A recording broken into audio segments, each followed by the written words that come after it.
soltar rapidinho.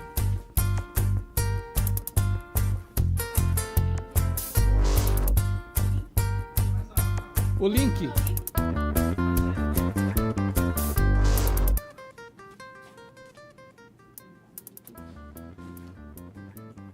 Aí manda pro Rodrigo também.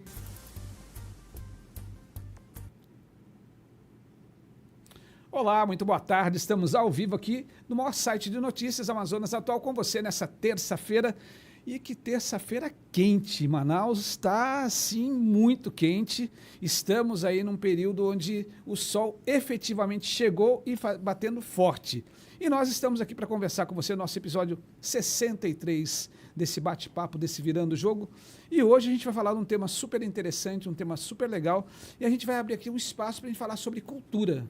Vamos falar sobre cinema e a gente vai conversar sobre talento e criatividade com o cineasta Breno Castelo. Um bate-papo muito agradável, tenho certeza. A gente estava aqui fazendo um bate-bola antes disso, conversando e entendendo um pouco da dificuldade que tem o cinema. Como que faz para você colocar um filme no ar? Como que faz para você ter essa iniciativa de rodar um filme sem estímulo, sem incentivo, sem participar de nenhum editorial e você, com recurso próprio, fazer esse trabalho e levar uma boa qualidade para você que está do outro lado.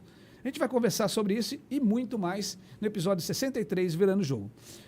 Olha só, gente, os segmentos de televisão e cinema que compõem a indústria do audiovisual começaram a retornar seu rumo normal após o período pandêmico.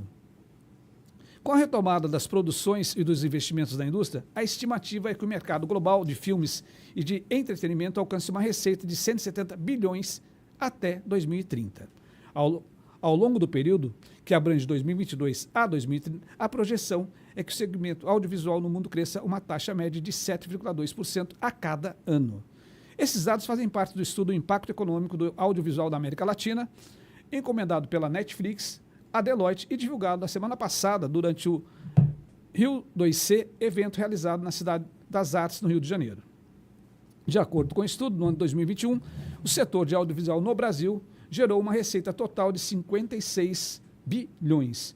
Para o cálculo da dimensão da indústria para a economia nacional, a pesquisa levou em conta os multiplicadores que mensuram os gastos indiretos na cadeia de suprimentos.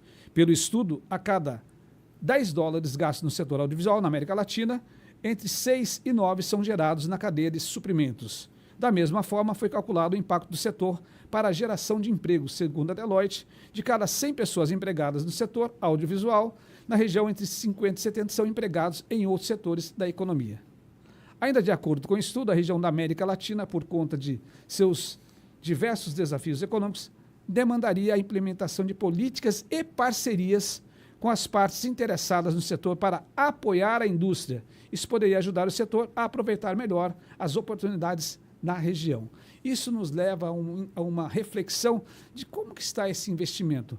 Muitas vezes nós ouvimos falar em algumas leis que existem, como a Lei Rouanet, por exemplo, mas será que todo mundo tem acesso a isso?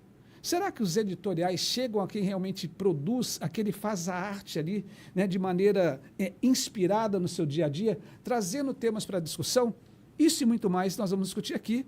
E eu tenho o prazer de estar aqui com o Breno Castelo. Breno, tudo bem? Tudo bem. Seja muito bem-vindo. Vamos bater um papo aqui super legal. E eu tenho certeza que a gente vai desmistificar algumas coisas e entender um pouco mais, né, dessa sua profissão e dessa arte que é o cinema. Seja muito bem-vindo. Obrigado, Marcelo.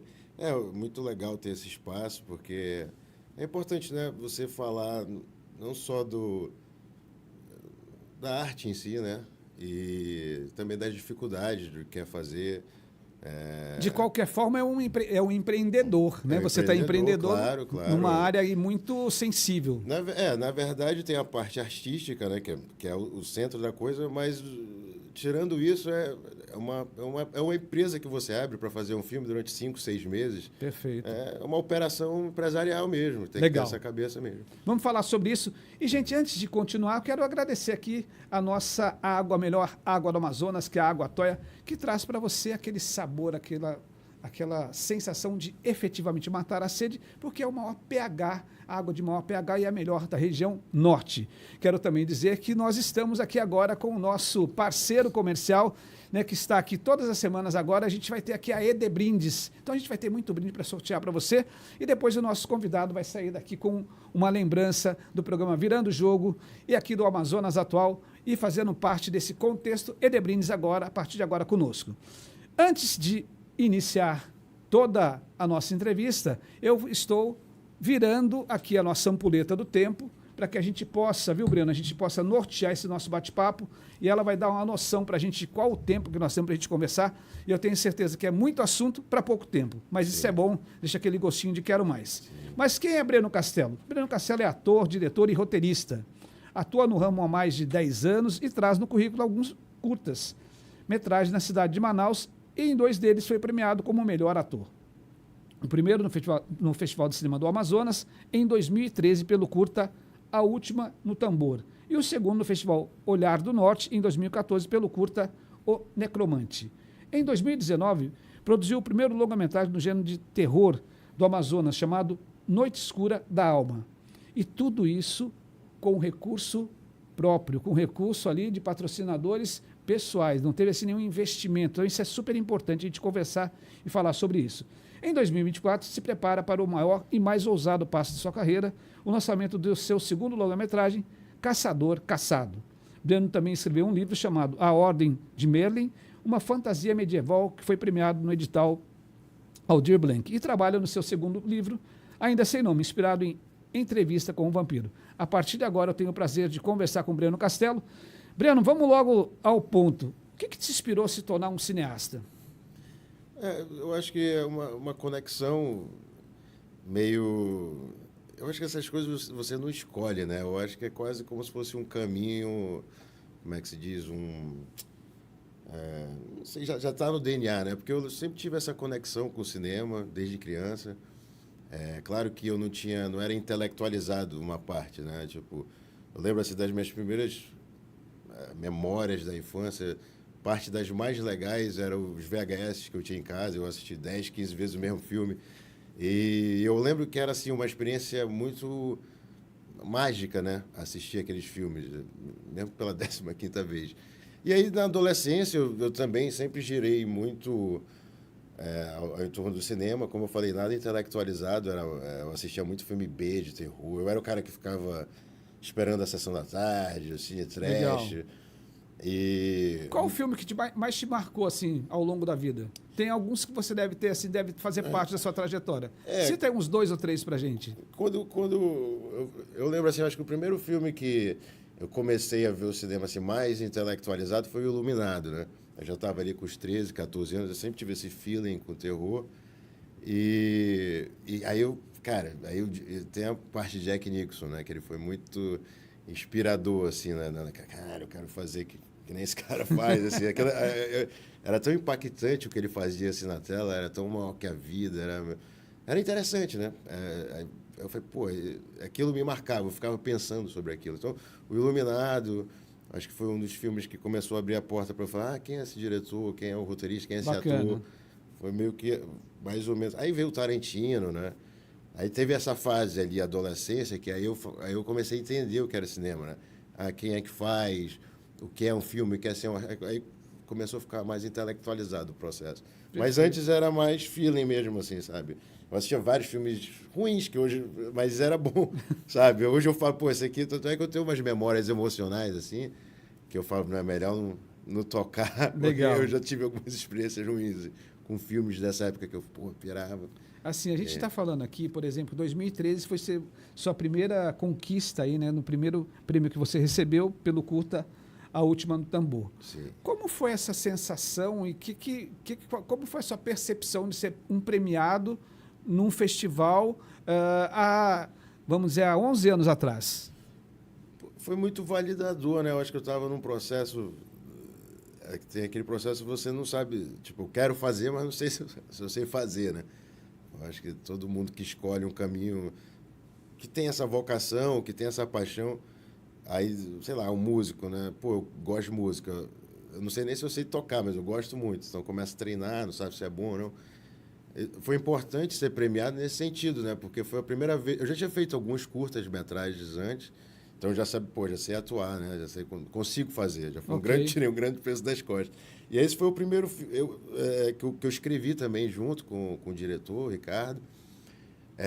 A gente produziu junto, foi aquela coisa bem amigos ali, teve vários amigos envolvidos, Caio, Felipe, são pessoas, Caio Tasso, o diretor Ricardo Mandiaro, muitos amigos, o Lucas Macedo ajudou. É bom citar eles porque ajudaram no processo ali, cada um, sei lá, R$ 500, R$ 400, vamos juntar aqui, vamos fazer essa loucura, né? É aquele início do empreendedorismo mesmo, né? Início do empreendedorismo. E aí foi muito bom porque, cara, e aí foi um curta até que teve um impacto, justamente por causa do gênero dele, que é mais voltado para ação e tal. E aí eu lembro que, tipo assim, teve uma crítica até no jornal de um crítico daqui do Amazonas, né? Do Cine 7, que ele falou, pô, é possível fazer um filme de gênero em Manaus? Porque eu acho que também tinha essa questão, né, daqui a gente, será... Ninguém... Acho que foi o primeiro também curta, assim, ousando fazer um filme de gênero, né? Tipo ação, drama policial. Fugindo um pouco do tradicionalismo que a gente sempre tem que falar. Né? Nada contra, mas a gente tem que sempre falar da Amazônia, a gente tem que sempre falar dos neon. A gente sempre se pega no mesmo tema e falando das mesmas coisas. Né? Quando você faz isso, você está tendo um ato de ousadia e é esse viés do empreendedorismo mesmo.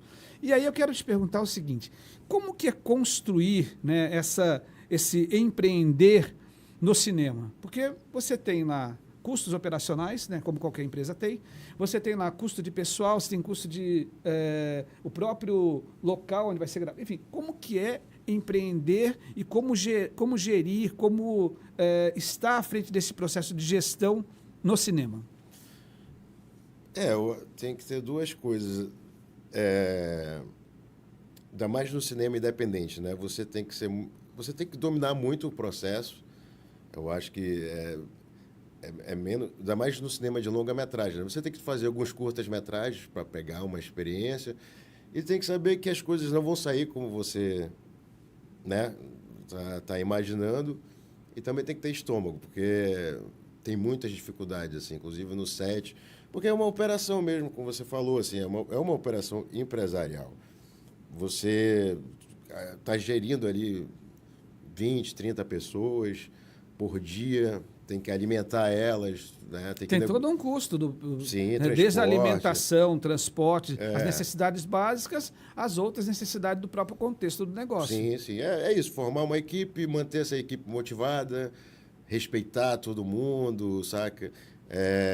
Entra muito essa questão do idealismo, Bruno? Olha, sim, para quem está fazendo, sim, mas algumas pessoas do set, não.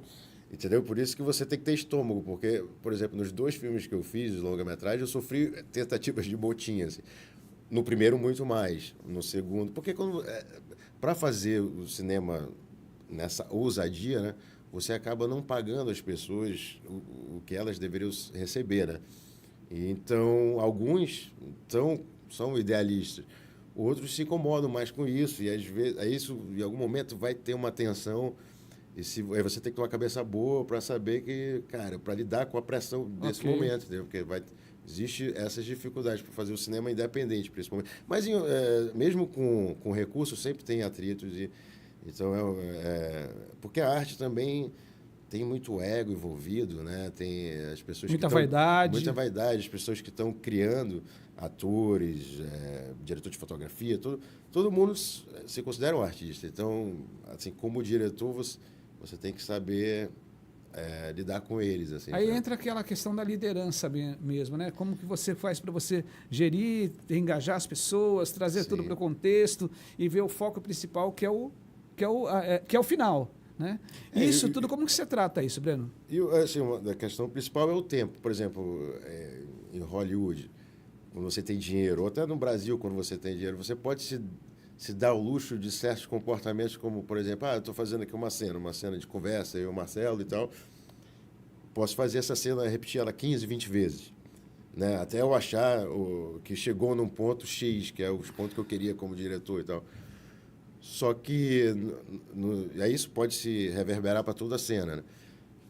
Toda a sequência. Mas como no cinema independente, você tem que ser muito certeiro, assim, porque, cara, tu não tem tempo para fazer 20 vezes. Então, você tem que tentar acertar na terceira ou quarta e também saber o que eu faço. Eu faço, cara, então, ó, tem cena que eu vou me dar o luxo de fazer 10 vezes, porque eu vejo que ela tem um grau de dificuldade maior.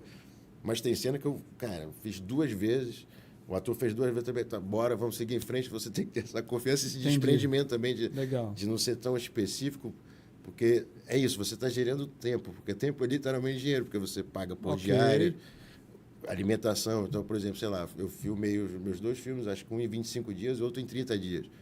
E gravar uma cena a mais, cara, é mais X, entendeu? Então... O custo ele fica apertando o tempo todo, fica batendo na porta ali. Qualquer dia que passar vai te dar problema, entendeu? Ainda mais no orçamento apertado. Legal.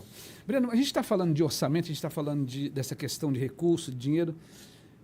Como é que está hoje a questão de patrocínio para isso? Como que essa indústria do cinema vem se mantendo? Como que um diretor como você, que tem 2 filmes aí premiados, né, que está aí caminhando para lançar um longa-metragem agora, como que vocês costumam articular nesse meio e buscar alguém para investir?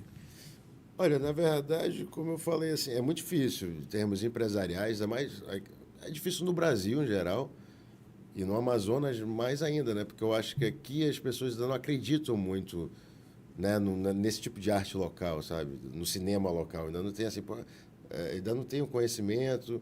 Então eu acho que isso é algo que não é que pode melhorar, é que tem que nascer e crescer. A forma como eu fiz, assim, o meu primeiro filme foi basicamente com recurso familiar e uma parte minha mãe, meu pai, minha madrinha, meus amigos com pouca coisa ali. Então foi uma junção e foi um filme quase milagroso, porque custou muito barato para fazer um filme. Por isso também que tenha sido tão dramático realizar ele. Mas o segundo não, o segundo eu já estava com mais recurso, esse agora que eu vou lançar, né? Do gênero ação, Caçador Caçado, porque eu ganhei 2 prêmios por outras coisas. Eu ganhei pelo livro, né? A Ordem de Merlin, o Aldir Blanc, e por um roteiro que eu ia fazer. Então eu estava com recurso bom. E aí eu saí procurando investidores, eu dei sorte de encontrar um investidor particular que contribuiu pra caramba assim, no filme, assim, tipo 60% do filme. E aí, mas é mais uma questão de sorte nesse caso, né? Não é algo... Mas é uma dicotomia, né? Porque, olha só, a gente está num estado onde nós temos um polo industrial pujante, nós temos aí indústrias de renome internacional, onde produtos são levados ao outro lado do Ocidente, e a gente não consegue ter uma indústria que aposte, né, numa obra dessa e depois ter lá a assinatura dele, olha, empresa XYZ apoiou esse filme. Isso não acontece assim de maneira natural? Eu acho que é algo que começa com esse podcast, por exemplo, com esse tipo de apoio, dando esse tipo de voz, porque... E levar a sério, né, cara? Porque essa coisa até da inclusão do mundo de hoje, né, que é algo mundial, né, não é só daqui, eu acho que as pessoas têm que ver que aqui também se pode fazer cinema, entendeu? E cinema de gênero, acho que é o que é mais importante, né? Porque... Eu falo assim, que eu estava, né, até conversando contigo, assim, que eu tenho o maior orgulho de ter feito o primeiro e único até agora filme de terror, longa-metragem do Amazonas, e estou prestes a lançar o primeiro filme de ação do Amazonas. Vou ter sempre muito orgulho disso, eu vou frisar, porque justamente por isso, porque para você fazer filmes de gênero, você tem que ter esse tipo de apoio. Eu dei sorte, fui meio maluco, assim, então essa somatória das 2 coisas, também desprendido, porque eu podia gastar esse dinheiro que eu ganhei comigo, isso aí foi meu idealista, né? Praticamente vou terminar com os bolsos vazios. E assim, onde fica essa linha entre o idealismo e o retorno financeiro que se pode dar no final? Eu estou na fase de que, tipo, cara, eu estou indo all in, né? No idealismo... Esperando o que vai acontecer. Eu acho que você tem que, para ganhar, tem que ser ousado, né? Mas eu acho importante que essas empresas, como falou, né, apoiassem.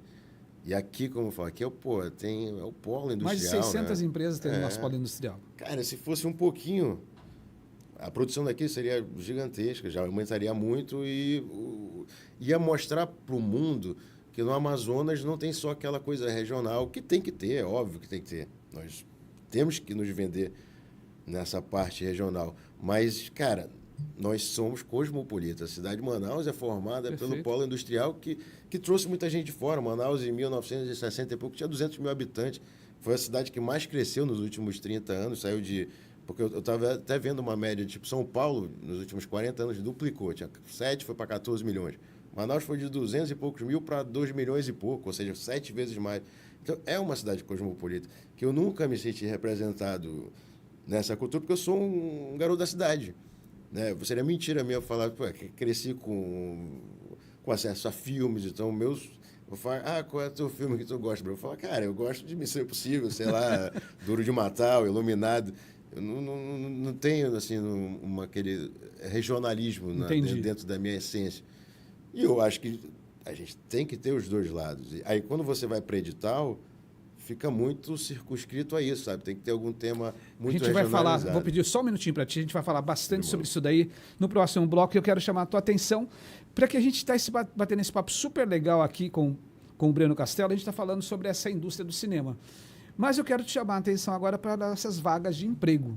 Então, esse é um momento especial que nós temos aqui, que você vai anotar o número do WhatsApp que eu vou falar para você, que é o 98590-4300, e você pode enviar o seu currículo a partir de agora para as vagas de emprego que eu vou divulgar para você. Então, nós temos uma vaga de estoquista. Então, você que tem aí experiência na área de estoquista, você que sabe como armazenar produtos, você sabe como endereçar esses produtos, você que tem controle de entrada e saída de materiais, você pode se candidatar à vaga de estoquista pelo 98590-4300. Temos ainda a vaga de estagiária de administração, estagiário ou estagiária de administração, onde você vai juntar, você vai fundir aquele conhecimento da academia, do seu dia a dia da universidade, com a experiência, né, em uma empresa que você vai ali absorver ali as práticas do dia a dia. Então, estagiário ou estagiária de administração pode enviar o currículo também para 98590-4300, nosso WhatsApp. Você vai falar com uma das nossas consultoras. Temos ainda a vaga de supervisor comercial. Então, você que tem atuação na área comercial, experiência estando à frente de times, de equipe, você que tem aí a capacidade de traçar estratégias, fomentar metas e levar o time a resultados, pode participar desse processo seletivo para supervisor comercial.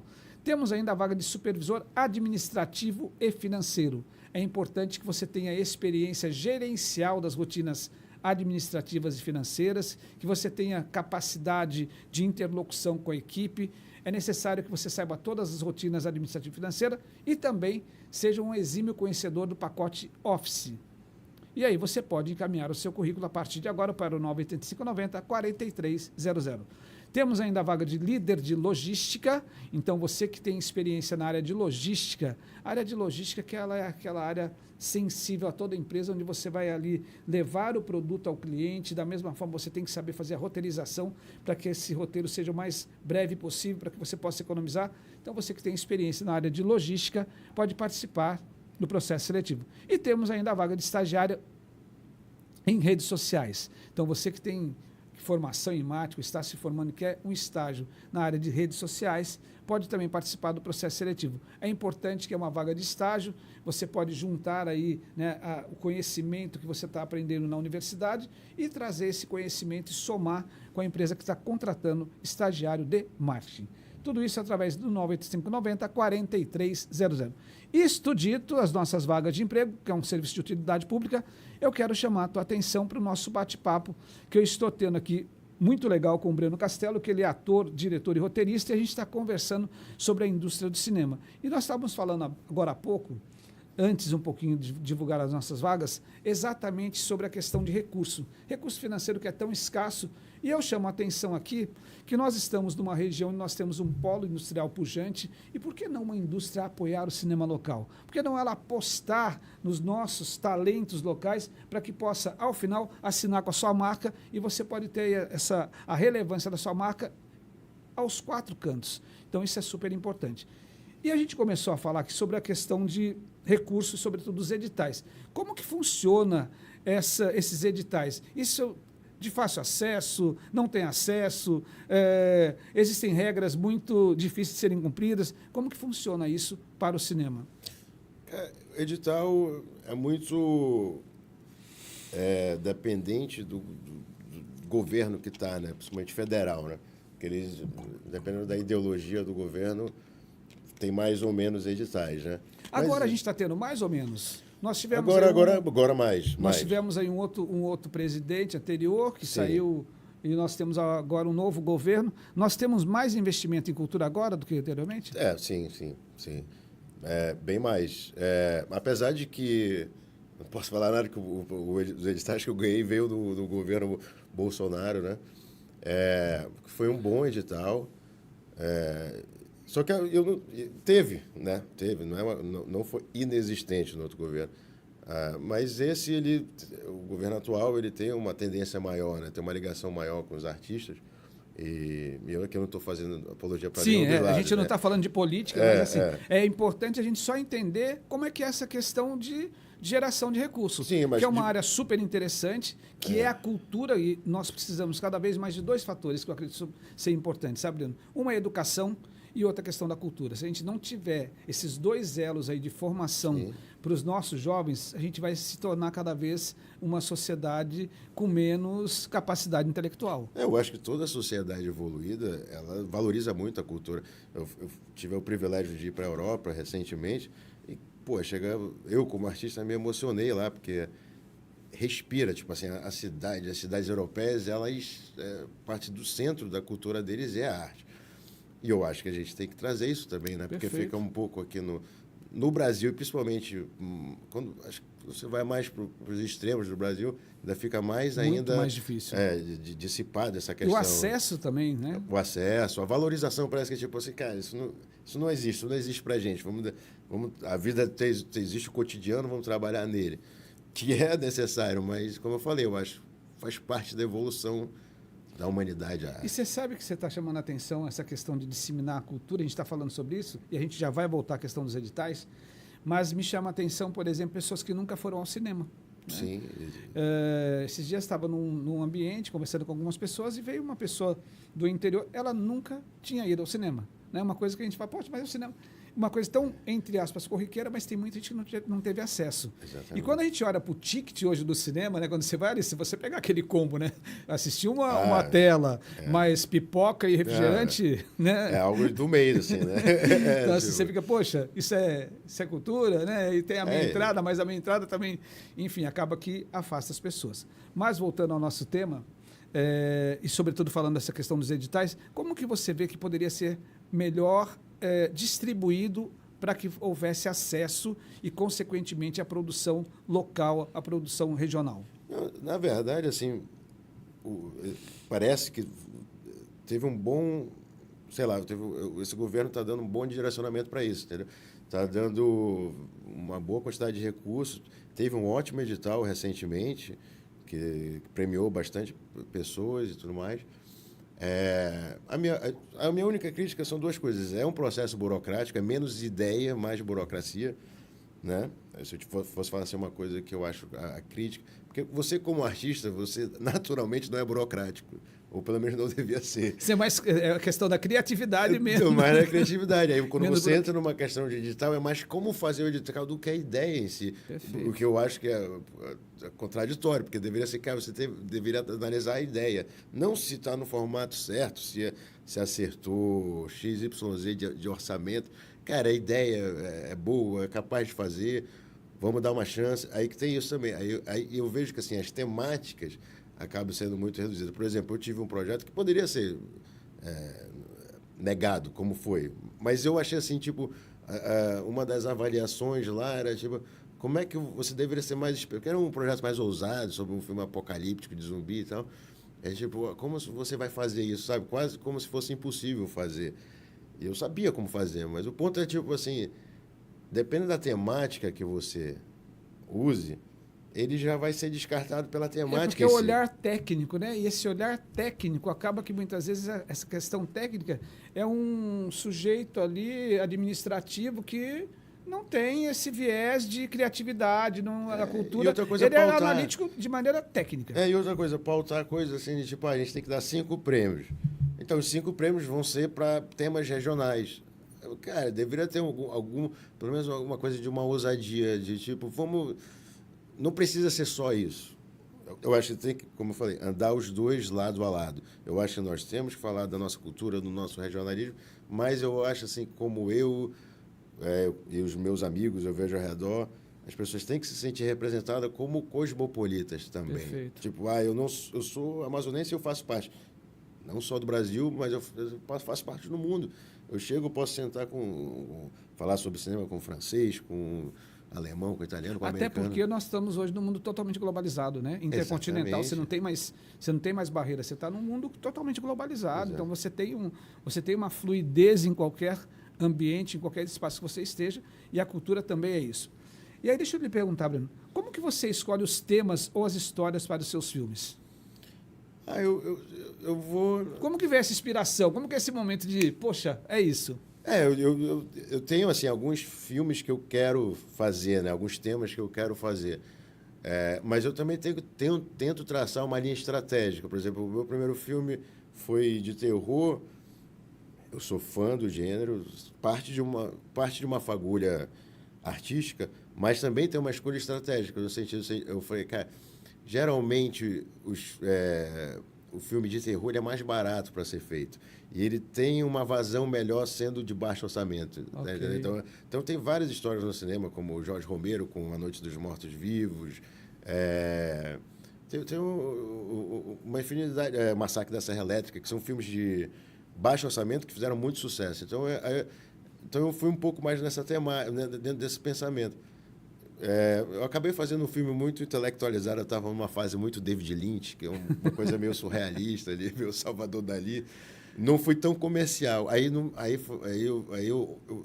Eu acho um excelente filme que eu fiz, tenho muito orgulho, tem uma repercussão legal na internet, mas a parte de distribuição meio que deu uma barrada nesse sentido, entendeu? Além um pouco da violência, também o surrealismo dele, eu falei, cara, eu tenho que pensar um pouco mais comercialmente. Entendi. Aí eu falei, o meu segundo filme, então, eu vou tentar fazer mais comercial. Qual é o gênero mais comercial? Então você fez essa análise. Fiz essa análise, né? Porque, legal. Daí eu vou construindo dentro da melhor história que eu posso construir. Então, Mas eu, por exemplo, eu tenho vários roteiros escritos que estão parados. Estão ali na gavetinha, daqui a pouco. Da gaveta, eu tenho de drama, eu tenho de ficção científica. Até os meus primeiros, eu falei, eu acho que até se fosse dar uma dica para quem está começando a escrever. Essa é uma pergunta que está aqui no roteiro. Qual a dica? Vamos... Eu falei, cara, os primeiros roteiros eu viajei na maionese, assim. Eu não fiz pensando em fazer o filme. Eu falei, cara, qual é o filme que eu quero ver? Porque se eu for pensar na limitação, eu não vou fazer, entendeu? Tipo, eu não vou conseguir fazer isso. Então, eu tenho um roteiro de ficção científica que custaria, sei lá, 200 milhões para fazer, entendeu? Mas foi muito legal, porque, sabe, eu fluí. Fluidez da ideia. Antes de fazer o meu primeiro filme, eu já tinha escrito 3 ou 4 longas-metragens. Então, aí eu já estava experiente, eu já tinha uma experiência, né, de escrita, já tinha batido a cabeça, Então, eu já estava experiente quando eu fiz o meu primeiro longa. Hoje eu devo ter uns 10 roteiros, assim.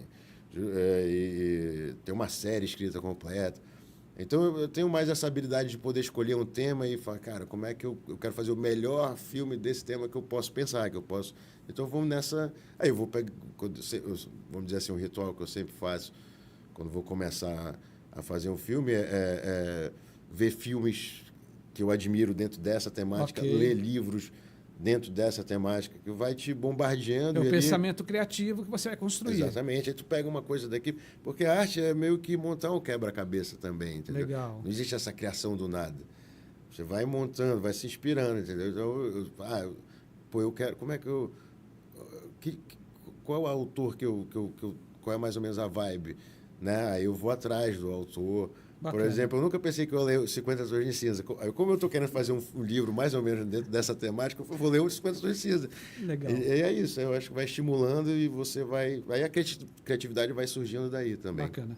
Deixa eu te pegar, de que forma a distribuição e exibição de longas-metragens no Brasil impactam os cineastas independentes? Olha, eu acho que com o streaming hoje vai ter mais vazão. Eu acho que é algo muito embrionário ainda. O próprio cinema no Brasil é embrionário. Eu acho que é difícil distribuir filmes no Brasil, principalmente cinema, né? O cinema era algo que deixava quase impossível. Não é à toa que você vê assim, figuras proeminentes do cenário nacional reclamando sobre isso. Sim. Wagner Moura, Fábio Porchat, porque Constante. não tem como você competir com grandes orçamentos de marketing. Porque o cara do cinema fala, cara, eu vou botar um filme nacional aqui que vai me dar 10x, vou botar um filme da Marvel, vai me dar 1000x. Então, por isso que tem a política de governo de dar que às vezes é criticada, eles estão ajudando o artista. Não é, cara. Porque você não consegue competir com o outro. Tem que ter uma cota, vamos dizer assim, de salas de cinema para o cinema nacional. E não é só o independente, não. É o cinema nacional que é feito com alguns milhões. Assim. Bacana. Então, esse é um problema nacional. Poucos conseguem furar essa bolha do cinema. Porque cara, o cinema não é só fazer. Esse é o problema que o cinema nacional, né, da Amazônia, nacional já não resolveu. Cara, Hollywood, 50% do orçamento é marketing. Eles botam lá, o filme custou 100 milhões, bota mais 50 só para fazer propaganda. Ok. E é isso que a gente não sacou ainda. A parada é marketing, não é só o idealismo de fazer, não é só a ideia. Não é só ter uma boa ideia, um bom roteiro, bons artistas. Você tem que ter aí um investimento para você explodir isso. É um pensamento empresarial. Okay. Eu acho que o que dá certo, por que Hollywood dá certo? Porque tem a parte business, executivos. Aqui fica a porrada direto entre o artista e o executivo. Mas os dois têm que coexistir. Bacana. Tem que existir esse atrito? Tem. Mas não pode separar. Aqui está muito separado. Aqui é muito artista por artista só. E esses experimentos já foi feito em Hollywood. Por exemplo, tinha um estúdio chamado United Arts, que era só gerido pelos artistas. Teve uma certa repercussão na década de 70. O final dele faliu. Então só o artista fale, não consegue vender. Tem porque que ter não business. tem, cada qual tem o seu core business, cada qual tem a sua área de atuação, né? A mesma coisa. Eu não vou conseguir fazer uma direção como você faz, mas a área de gestão a gente conhece um pouco. Então acaba que cada qual na sua área, dando o melhor de si, e essa junção eu penso que é super importante, é legal você trazer isso. Sim. E aí eu te pergunto, você falou sobre marketing, né? Como que é feita essa... Quais são os desafios para o marketing na promoção, seja de um curta, de um longa no Brasil? É orçamento? É orçamento, porque você acaba, por exemplo, eu gastei todo o dinheiro no filme. Então, por exemplo, agora, aproveitar a oportunidade, se tivesse algum empresário, né, querendo investir num filme, fazendo parceria, porque é primordial, por exemplo, eu fiz... Então, eu só tinha o dinheiro do filme. Como é que eu vou vender o filme? Entendeu? E aí entra numa lacuna que eu estou tentando resolver. Legal. Vamos aproveitar que você falou isso daí e eu vou pedir para que você, por gentileza, fale para a gente aí como entrar em contato com você, rede social, e-mail, WhatsApp. Porque, especificamente, o nosso podcast ele tem essa abrangência, sobretudo no meio empresarial. Então, hoje ele vai aqui, está indo para o ar ao vivo, através aqui do Amazonas Atual, então ele vai através do YouTube, através do Facebook, depois ele fica, isso fica aí no ar, e depois a gente tem a representação também no nosso canal. Então, assim, tem muita inserção por esse meio. Eu gostaria de que você divulgasse, por favor, suas redes sociais, e-mail e modo de entrar em contato. O meu e-mail é brenocastelo21@gmail.com. Minha rede social é Breno Castelo, o Instagram, né? E segue aí agora, gente. Faz aí um @ Breno Castelo, vai lá, ator, cineasta, diretor, e a gente está batendo esse papo, porque é super importante. Pode ajudar aí nessa parada. E aí o meu telefone é 981429358. E é isso, eu acho que todos nós temos a ganhar, assim, a empresa botando o nome, né? E é algo importante, foi algo bem feito. Foi um investimento considerável. É um filme de muita qualidade. Então, foi muito legal a conversa até ter ido para esse ponto, que realmente, cara, é uma lacuna. Sim, se não tiver investimento, não vai. A gente vê que isso é em qualquer setor. E você colocou muito bem que tem que haver essa questão técnica, essa questão idealista, mas tem que ter a questão empresarial, esse business. Né? E quando a gente foge disso daí, vai acontecer como o estúdio que faliu, vai acontecer como o empreendedor que teve uma boa ideia, mas eu tenho uma boa ideia, mas não sai do papel. Exatamente. Né? Então, acaba que tem que ter essa junção. Por exemplo, eu tenho muita dificuldade de fazer marketing, porque você tem que ousar, falar, é o melhor filme, não sei o quê. Eu tenho dificuldade de falar isso, né, com você, mas é isso que tem que ter, sabe? Esse pensamento de marketing, vamos vender, vamos fazer isso, vamos ali no podcast, sabe? Tem que ter. É importante. Tem que pagar o outdoor, tem que pagar para patrocinar, tem que pagar. Enfim, é investimento. Não tem. Breno, eu vou te convidar para tomar mais uma aguinha toia. Vou te servir aqui a melhor água do Amazonas, com o melhor pH, para que a gente possa matar a sede. E enquanto isso, eu quero falar com você do outro lado. Eu quero te convidar para ler um livro super legal do Kiko Loureiro, Negócios para Criativos. Em Negócios para Criativos, o autor disponibiliza um verdadeiro passo a passo para transformar suas ideias mais malucas em atividades rentáveis e abraçar a coragem de viver do que você mais gosta de fazer. Com dicas simples, como, por exemplo, aprender como enfrentar os medos que o impedem de dedicar-se ao seu trabalho criativo, entender o funcionamento do mercado artístico e como se manter atual em um ecossistema tão dinâmico, desenvolver uma identidade própria e posicionar-se como uma empresa, aprender a transformar suas criações em produtos de interesse para o público. Ou seja, tudo isso que nós estamos conversando aqui. Então, é Negócios para Criativos, do Kiko Loureiro, super legal, muito bacana. E ele traz aí uma visão aprofundada de como que você faz para você efetivamente se mostrar e se vender. E eu estou conversando aqui, nesse papo super interessante, com o renomado Breno Castelo, que ele é ator, diretor e roteirista. A gente está falando aqui sobre esse mundo de cinema, sobre a criatividade, o talento e a junção de tudo isso através do, por que não, de uma pitada de negócio para a gente poder fazer esse negócio acontecer e chegar para você na sua tela, seja nas telas de cinema ou através de um streaming. E não posso perder de vista também, e eu vou pedir para a Ana, o nosso brinde aqui para me entregar para o Breno, da ED Brindes. É um copo super legal. A Ana Cristina, que ela não gosta de aparecer, mas ela fica ali nos bastidores. E eu vou aproveitar para entregar aqui para o Breno um copo super bacana para você, Breno. É da ED Brindes, o nosso parceiro. E você que está do outro lado, você pode efetivamente buscar os melhores brindes. Então, imagina só, se você precisa fazer caneta, se você precisa fazer um squeeze, se você precisa fazer um copo térmico, se você quer fazer um brinde para final de ano, se você quer fazer um brinde para o Dia dos Pais, você fala com a ED Brindes. ED Brindes você encontra aí no www.edbrindes.com.br ou @edbrindes e você vai ter acesso a um catálogo super legal. Eu estou aqui na minha mão aqui mostrando o catálogo 2024-2025 e você pode buscar aqui os melhores brindes que aqui no Virando Jogo você tem. E eu vou voltar aqui com o Breno. E, Breno, agora a gente vai para um quadro que ele é super dinâmico, que nós chamamos aqui do vai e vem. Então, são perguntas rápidas e de única resposta. Mas, antes disso, eu quero dizer para você que você está no maior site de notícias, onde você tem as melhores informações. E um detalhe super legal, são mais de 10 anos levando para você notícia de qualidade. Aqui não tem fake news, a gente tem informação de verdade. E convidar você também para acessar o www.ibvv.com.br para que você possa se inscrever na nossa Academia de Líderes, que é um treinamento super legal para você que busca aí se posicionar como um líder de resultado, você que quer se tornar aquele líder que você vai ter o engajamento da equipe, que você vai trazer o seu time para buscar o melhor resultado. Então, acessa lá www.ibvv.com.br e você vai se inscrever. E um detalhe super legal, você pode levar isso para a sua empresa. Então, a gente faz um trabalho em company que é bem interessante também. Vamos lá, Breno. Vamos conversar um pouquinho aqui. Esse vai e vem. O que é mais importante, cérebro ou apresentação? É difícil, é a junção dos dois. É a junção dos dois. Empreender é? Usar, né?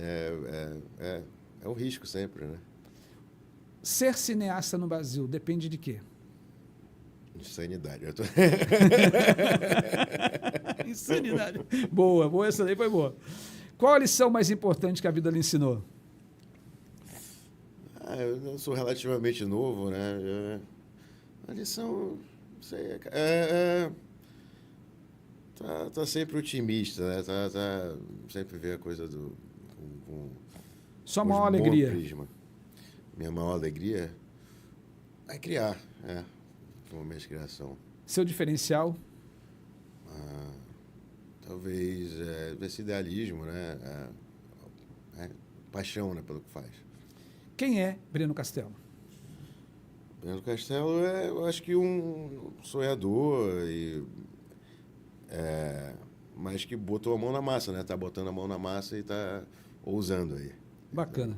Breno, quero agradecer muito esse bate-papo e quero dizer para você que a gente teve um bate-papo super legal aqui com o Breno Castelo, que ele é ator, diretor, né, faz parte aqui do nosso dia a dia, faz parte da cultura local, mas que está usando, trazendo aí curtas-metragens e agora longas-metragens. Também é escritor e dentro desse papo a gente falou aqui sobre a importância de ter investimento e sobretudo da gestão, que mesmo no momento de criação, de você levar para a tela ou para o streaming um bom filme, você precisa ter gestão de pessoas, gestão de recursos, gestão de processos, conhecer o processo e juntar tudo isso para que você possa entregar uma boa obra no final. Falamos aqui da importância da ousadia e da necessidade de haver investimento para que isso possa acontecer. E, sobretudo, achei super legal da insanidade de ser um cineasta no Brasil. Foi um prazer muito legal falar com você, um bate-papo super agradável. Tenho certeza que quem está do outro lado gostou. Quero te agradecer e gostaria de pedir para você se despedir dos nossos internatos, dos nossos telespectadores, com esse bate-papo super bacana. Não, eu que agradeço, porque essa é uma oportunidade rara e muito interessante, foi muito legal falar contigo, uma conversa muito inteligente. Muito obrigado pelo espaço e espero que gere bons frutos, né? E a hora que sair o filme aí, manda pra gente que a gente faz questão de divulgar, de assistir, com certeza. Vou falar com o Rodrigo, a gente marca, sei lá, até mais uma entrevista para falar mais do filme especificamente. Perfeito. Vai ser legal pra caramba. Legal, vai ser legal pra caramba. Gente, antes de terminar, eu quero convidar você para fazer parte do grupo do IBVV, que nós vamos para Nova York a partir do próximo ano. Nós vamos estar da NRF 2025, de 12 a 16 de janeiro, e você pode fazer parte da nossa delegação em parceria com a FGV e a ESP. Então, nós iremos lá num programa que nós chamamos de NRF Light, que é um programa onde você vai participar de 3 dias da maior feira de varejo mundial, que é a National Retail Federation, e a partir daí depois nós temos 2 dias de visitas técnicas. Você pode entrar em contato agora pelo 98425-2384 e ter maiores informações do maior evento de varejo mundial que acontece em Nova York, de 12 a 16 de janeiro de 2025. Quero finalizar agradecendo a sua audiência, a nossa parceria aqui com a Amazonas Atual, e hoje nós temos um operador diferente, que é o meu amigo Valmir Lima, que ousou ali, estar ali na operação, ali nos bastidores, para que a gente pudesse levar para você a melhor informação nesse bate-papo super descontraído. Agradecer a Deus essa oportunidade.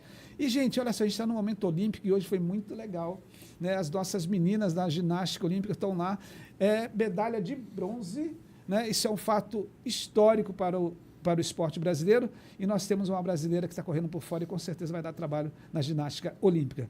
Quero convidar você para me seguir nas redes sociais, @marcelo.salum, e contar com a sua audiência na próxima terça-feira com mais um Vira no Jogo, comigo, Marcelo Salum.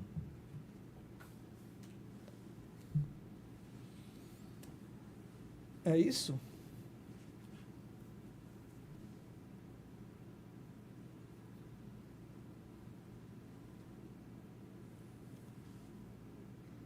Já vamos cortar, estamos assim no final da nossa live.